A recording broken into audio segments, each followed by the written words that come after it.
Hello everyone. In this video I'm going to talk about the shift in the supply when we are at the equilibrium. So I have my downward slope demand, I have my upward slope supply. The intersection of demand and supply will give me the market equilibrium right here. Since the supply is going to change, I'm going to call my original supply S1. So I'm going to call this equilibrium number 1. This is my equilibrium price at this equilibrium, and this is my equilibrium quantity at this equilibrium. So let's say for some reason there is an increase in supply. So let's say we have more subsidies for our producers in this market. As a result, they are able to supply more.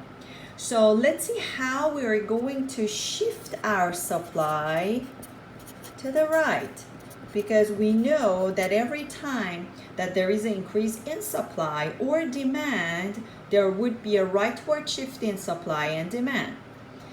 This is a tricky part, and sometimes we make a mistake with supply when we talk about leftward shift and rightward shift. So if this is our original supply went up, so we are going to shift our supply to the right hand side of our original supply. So it would be somewhere here. Sometimes we think this is higher supply, so when supply is increasing, okay, I have to shift my supply this way. That's wrong. That's the leftward shift. So basically, see where your supply is, your original supply is going up, and then your new supply will be somewhere on the right hand side of your original supply. So my new supply will be somewhere here, right hand side of my S1. So this is our new supply. Demand here did not change, obviously, because the price will change, the quantity demanded will change, but the demand itself is not changing here. So we're no longer at point 1 since we have a new supply.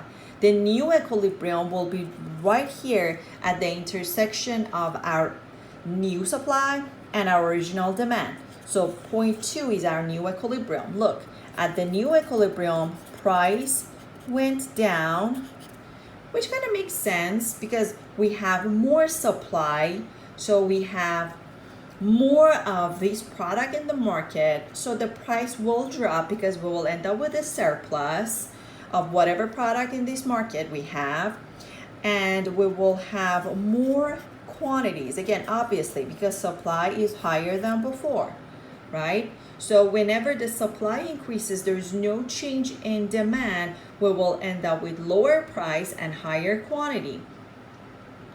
Remember also that demand is not changing, but as I mentioned, since price is changing, and we hopefully remember the law of demand, by law of demand, if price decreases, quantity demanded will go up. So however, law of demand. So however, demand is not shifting, but since the price is going down, we will shift along our demand.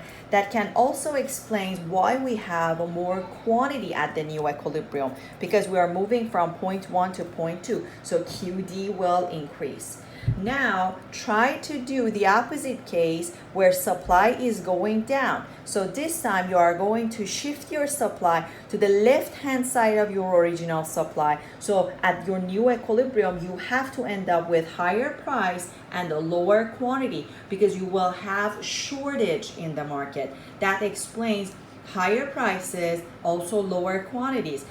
In that case, your price is going up. By law of demand, your quantity demanded should go down. That explains why at the new equilibrium, you will end up with lower quantity. So try to draw the graph. You can definitely, guys, memorize all these cases where we are shifting the demand, shifting the supply, but I definitely want you guys to have some practice drawing demand. Try to understand the reasons behind higher price, lower quantity, higher, lower price, higher quantity. Try to understand, and I think the best way for you to understand these shift in demand and supply, especially at the equilibrium, is to draw graphs. So try to have some practice at home. Try to redraw everything. Just don't memorize, especially at the time of the test. It's a lot kind of to remember, and you can always test your memory by drawing graphs. So have some practice and let me know if you have any question.